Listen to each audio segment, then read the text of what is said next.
Hey y'all, so I just got a package here today. Something I'm really excited to open and share with you guys, but a little bit of backstory. So I've collected a lot of different handhelds throughout the years. A lot more of the mainstream ones, obviously the Nintendo Switch, Steam Deck, RG Ally, Nintendo Switch Lite, and PS Vita. I've had PlayStation Portables. I still have my Game Boy Colors and my Game Boy Advances, my Game Boy Advance SPs, and a lot of other handhelds that I've collected over the years of collecting mainstream consoles. But I kind of um, dove a little bit in the retro handheld market. This being actually the first retro handheld I ever got.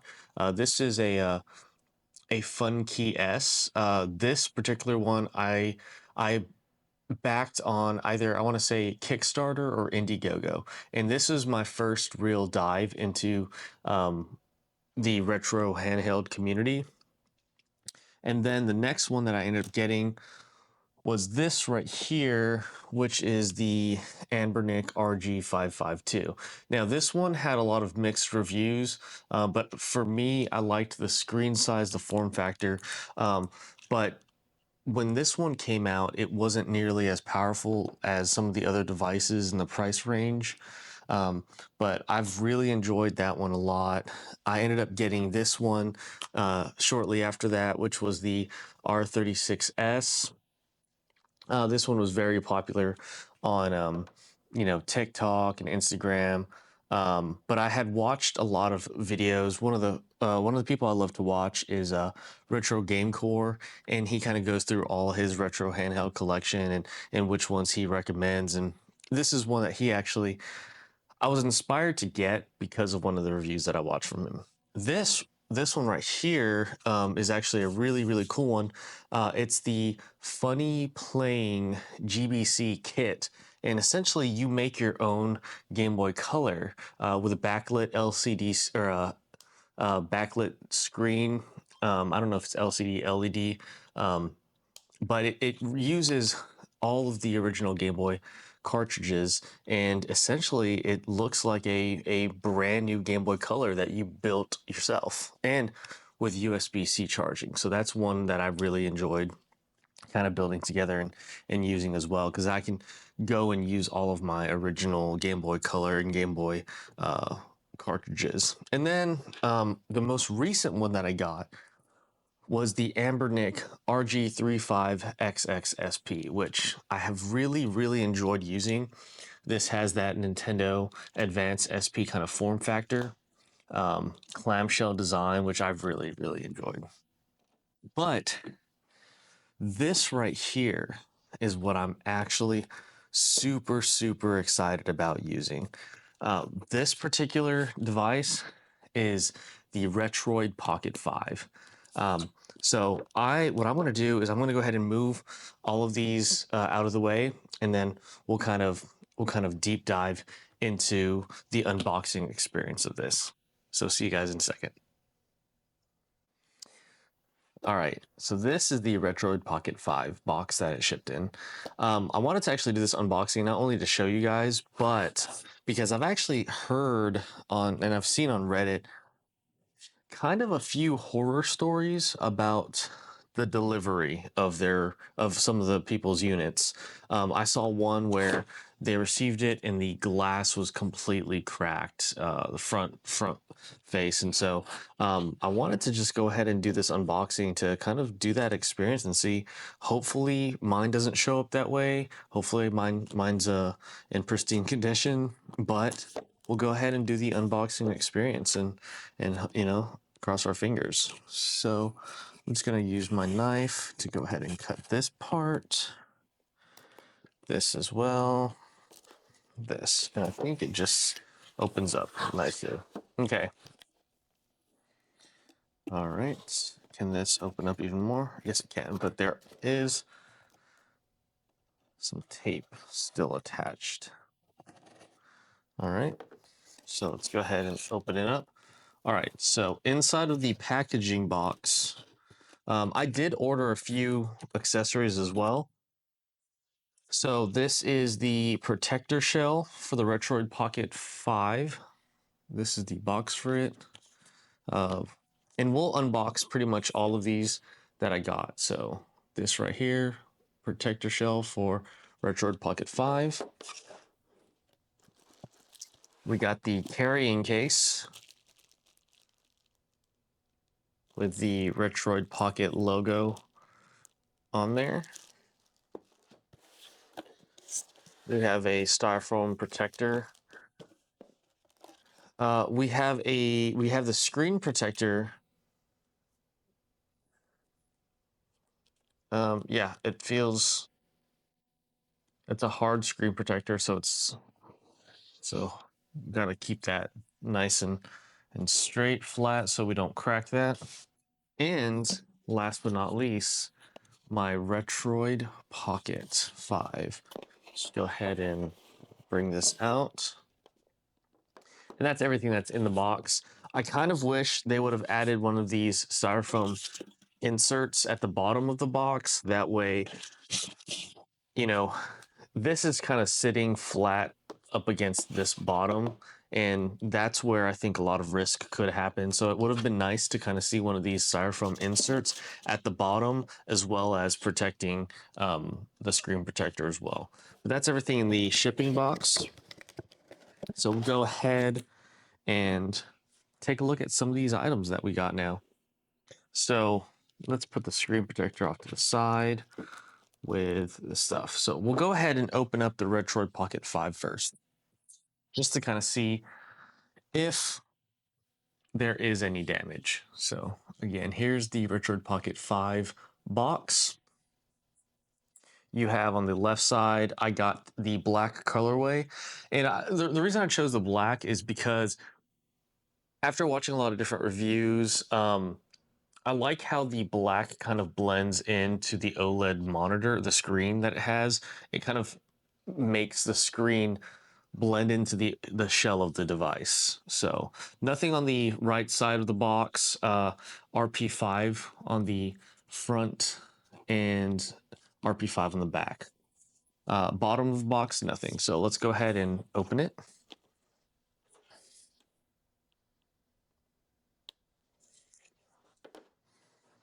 And it's just a magnetic flip up.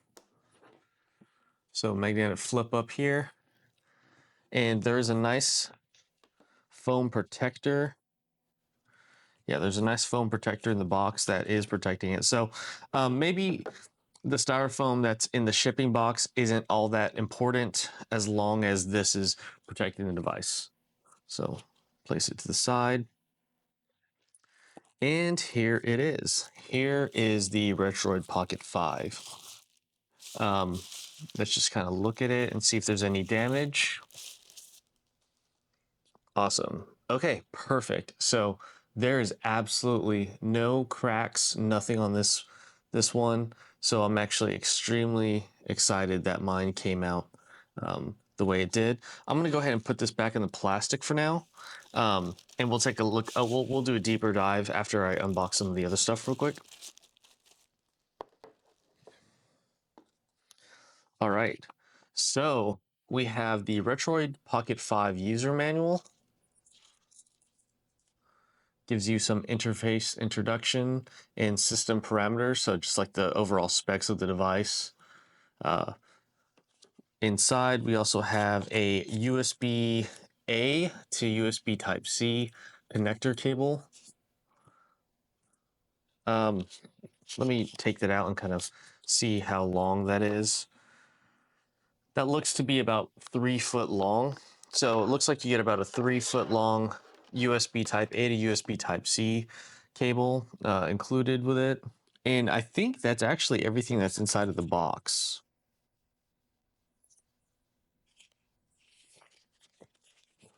Okay, yeah. So, yep, that is, let me kind of pull this star from, yeah. So that is everything that is in the box. We'll go ahead and put this back in there, put this back in, and we'll put the USB cable back inside the box, as well as the manual. And we'll put the box to the side. The next thing I want to actually open is let's open the screen protector, and let's go ahead and, while we do the screen protector, let's go ahead and open up the, remove the plastic from the device itself.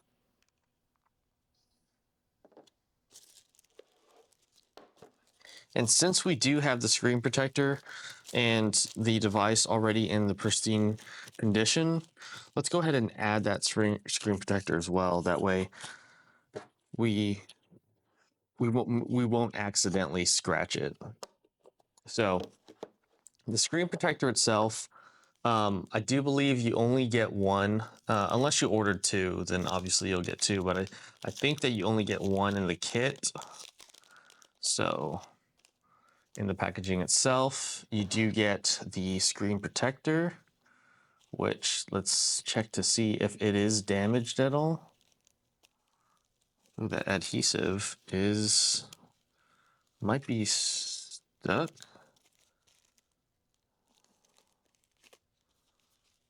I don't want to like just yank it out. It feels like that adhesive is stuck, so I'm going to just peel this apart.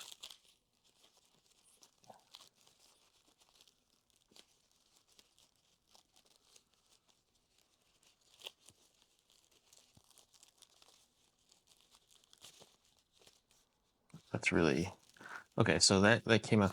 Okay, so it is this piece right here that's stuck to it.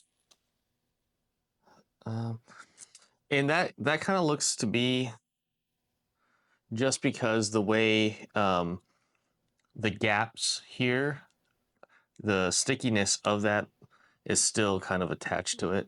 But outside of that, the screen protector itself is in great condition. It doesn't look like there's any. It looks fine to me. So we'll just peel that back, and then I believe we just apply it like so. So yeah, nothing else in here. Let's see what else they have in the bag itself. So you get a dirt clean film and a microfiber cloth. So dirt clean film, that's just to collect any of the dust particles, and then a microfiber cloth. So this is in pristine condition. I'm just using the reflection of the light, kind of blow off any dust. And obviously I do have the that microfiber cloth. I do like to use my own that I have handy at all times. So there doesn't seem to be any dust on it. So I say that as I kind of blow some of the speckles of dust that I see. I think we're good to add the screen protector now. So let's go ahead and apply the screen protector, and then we can go do a deep dive into the console itself. So I'm just going to pull this slowly off, like so. And then I'm going to line it up. I'm going to pull this about halfway.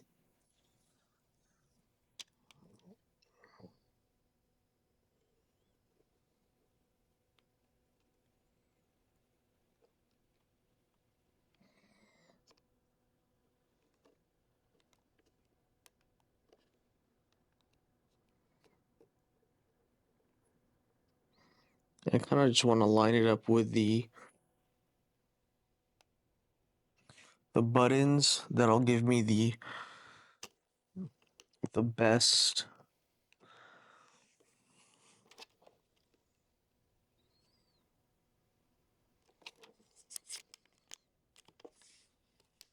Sorry for my concentration.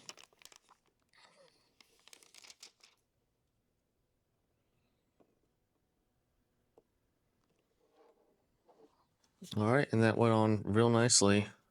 And I do have some bubbles that'll kind of go away.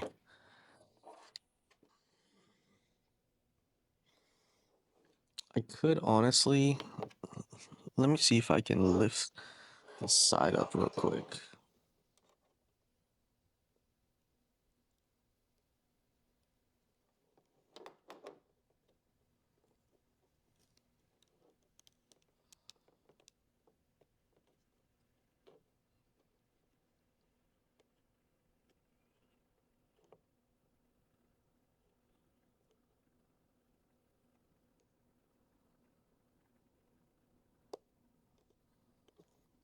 Yeah, that's a much better.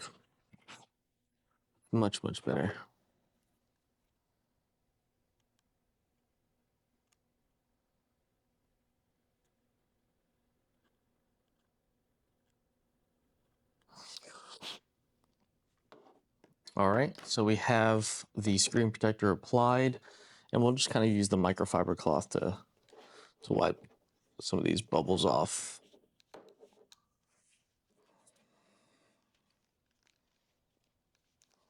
And we'll let those bubbles kind of dissipate over time.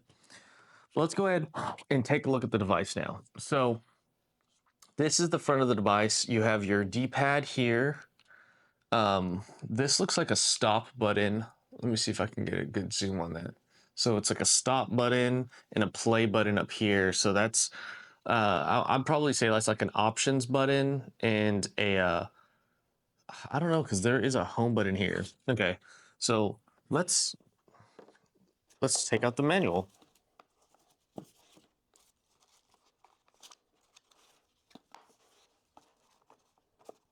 All right, here we go. Okay, so we have a select on the front of the device.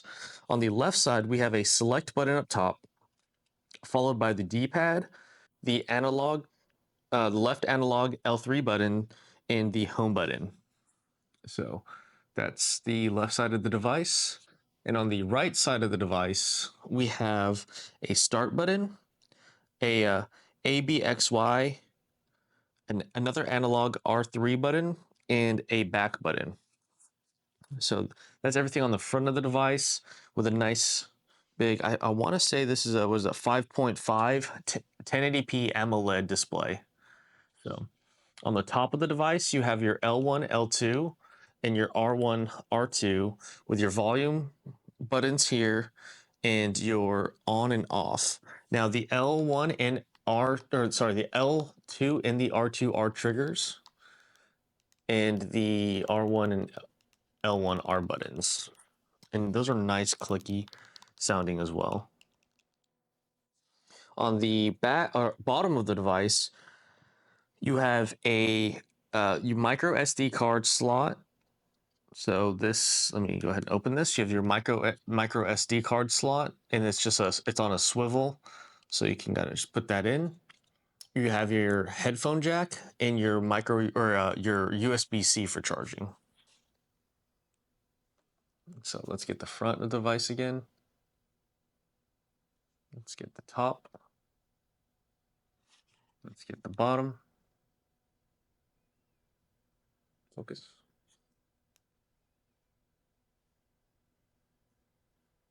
Yep, there's the focus. And on the back of the device, you have kind of like a cooling grill back here with these nice textured grips. So cooling vent up here, and then just nice open cooling vent in the back with the Retroid Pocket logo here. So one thing that I also did get was the protector shell for the device. So let's go ahead and set the device to the side, and we'll go ahead and unbox the protector shell and apply it as well. All right. So when you open it, that is honestly the only thing that's in there, just the protector shell. It is in a plastic that we'll go ahead and open up. And you have your foam protector to make sure that it doesn't get squished during transport. But we'll go ahead and put those to the side. And we'll go ahead and we'll add our device. Now, I got this because I didn't want to, if I were to drop this, which obviously I'm going to do my best not to, I want to kind of have a nice, shell or a case to kind of protect it. The one thing that I'm already noticing though is that the shell is going to be blocking that nice textured grip that you're going to have. But I think for me personally, having that protection is worth more than just having the grip, because you still get the actual grip itself. You just don't get the texture of it. So let's go ahead and insert it here. All right. It's a nice snug fit. And it doesn't look like it is affecting the screen protector that I applied earlier. So this is the device with the shell on.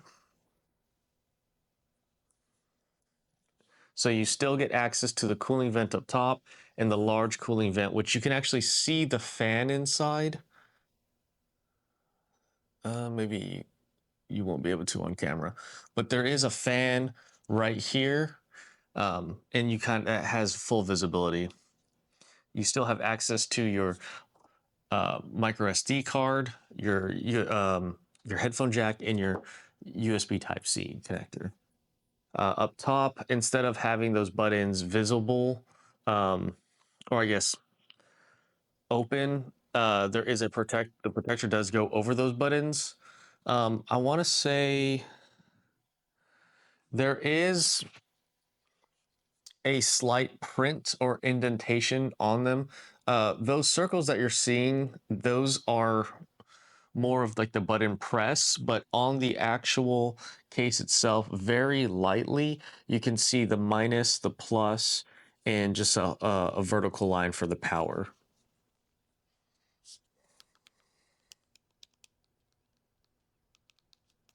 Overall, it's a lot smaller than I thought it was going to be.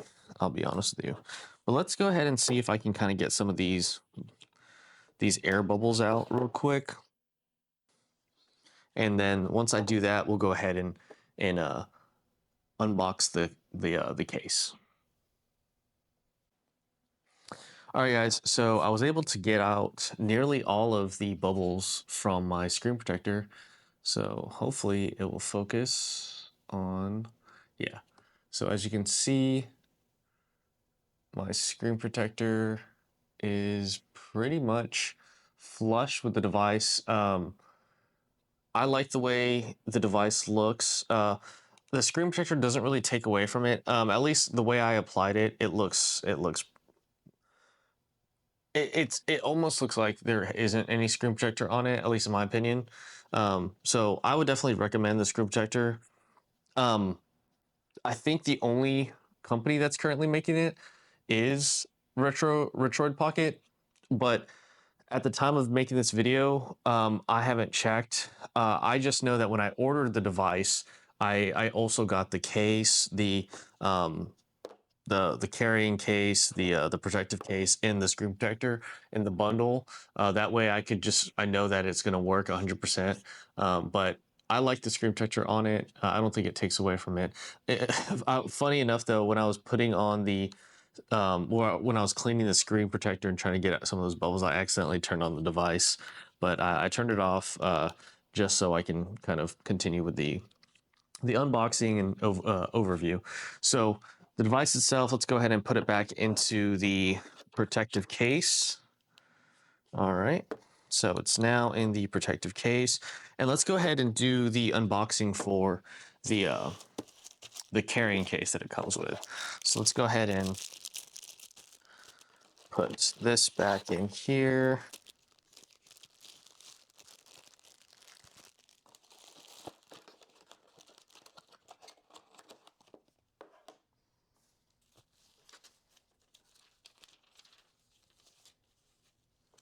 And it didn't look like we needed to use the dirt cleaning film. I usually typically don't need to use this. So, and it's generally because I try to apply a screw protector as soon as I get the device, just because I know that's going to be the cleanest that the device is going to be. So let's go ahead and open up the carrying case and see what this is like.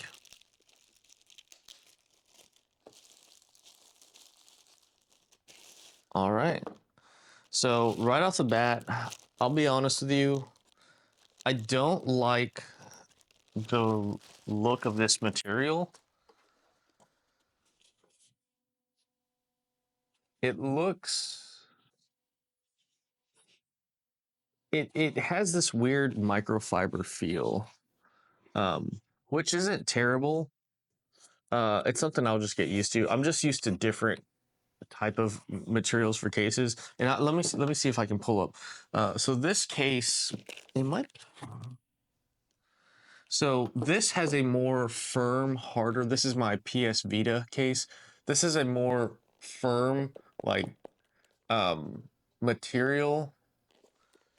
Whereas this is like a soft, like it has like a microfiber touch to it. Uh, Similar to the Anbernic one. The Anbernic case is very similar to the PS Vita case. It's almost like it's almost, let me, if I can get that scratch sound. But then on the Retroid, oh, well, I guess it still makes the same sound. It just has a different feel to it. Um, but I mean, it's the case. It's not going to really matter. So I do like this fabric here. Um, it's honestly a simple case, very much like any other case. I think you could probably get one of the aftermarket cases and it would fit perfectly. Um, but I do like how it is a snug fit, and this is a nice fabric here. Nice soft fabric to kind of keep that screen protected. And this will just latch on top. So it is a nice snug fit. There's actually not really any, like, it's not shifting around. But that also could just be because the case that I have around it is that nice rubber, uh, what is it, TPU rubber, I believe. So you do have that nice TPU rubber that will keep it from sliding around. Um, this is probably where you want to put your charger, and so I've always liked nice, like perfectly fit cases on devices.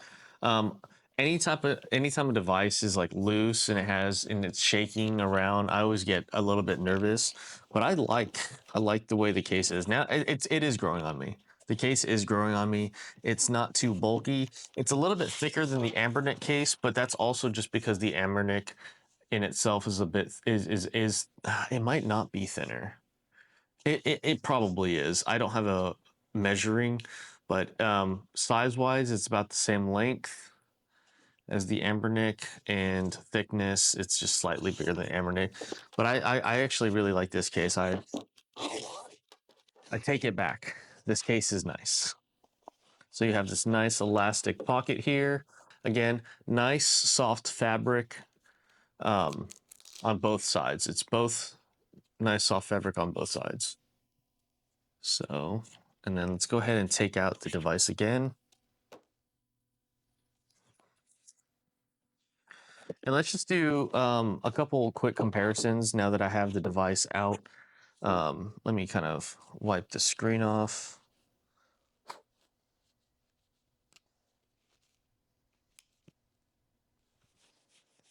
Okay. So this right here, for references, this is the Retroid Pocket 5. And then we'll go ahead and get my PS Vita out so you can kind of see a size comparison of what a PS Vita is in terms of size. So it is slightly longer than a PS Vita.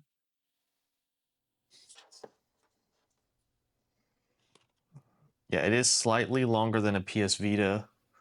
Um, Height wise, it is a bit shorter than a PS Vita,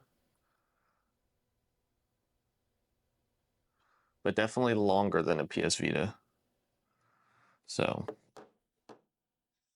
um, in terms of thickness, it is definitely thicker than the PS Vita, so it's not going to be as pocketable as the PS Vita is. But I usually don't pocket my handheld devices to begin with. Um, I have a like a chest bag that I usually will carry around, and I'll just kind of slip slip it in there. And that's one of the main reasons I go for a screen protector, is because I do like to just kind of throw my handheld devices in my bags. Granted, my bag has a protective sleeve for, Nintendo Switches or anything like that. So this is, again, that's the size. We can kind of compare it to the RG552 as well. So this is the Anbernic RG552, and it is just about the same size. I would say it's probably slightly, it might be the same, honestly. If I kind of put it up next to each other, yeah, they're about the same size. In terms of thickness, you can definitely tell that it's thicker than the RG552, and that's mainly because of these grips. Now, remember, this does have a case on it as well. So, in terms of height, it's a bit shorter than the RG552 as well. And then if we want to compare it to like a Switch Lite,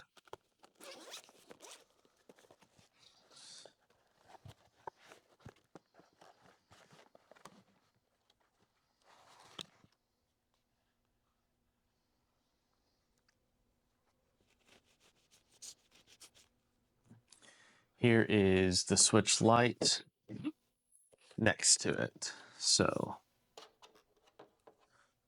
it's definitely smaller than a Switch Lite, but honestly not by that much. And it is shorter than it as well. In terms of thickness, I honestly think that it might be the same. It might be the same thickness as a Switch Lite. So, but let's go ahead and take a look at it one more time. Here's the front, the top, and these are the volume buttons here and the power button. The bottom of it, and the back.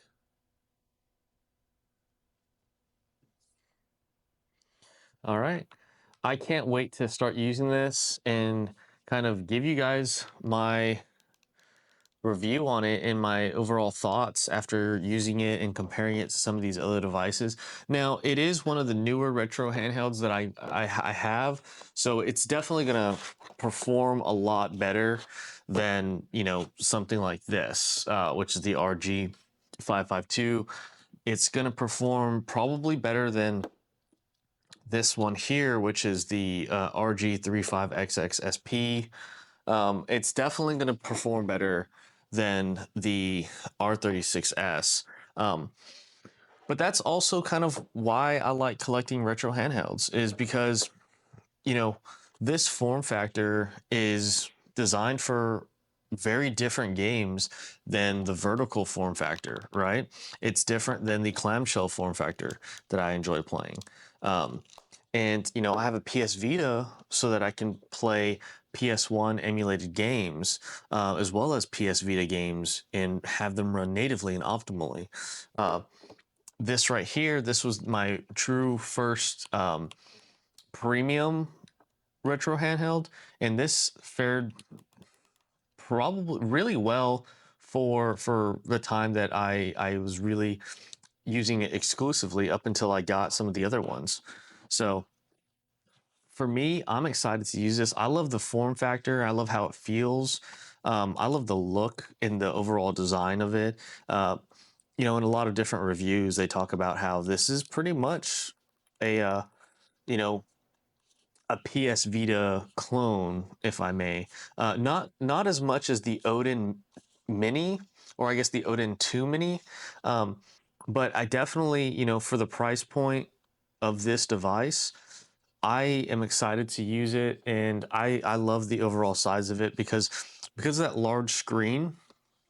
You have a lot of real estate to work with in terms of your games, and a lot of those games, for example, on the PlayStation, if you wanted to emulate PlayStation 1 games or even any widescreen games, this is the perfect device. And if you do get it in black, like I got it here, as Retro Gamecore mentioned, you can do like a 4:3 aspect ratio or some of the other aspect ratios that they have, and it will blend in perfectly with that screen.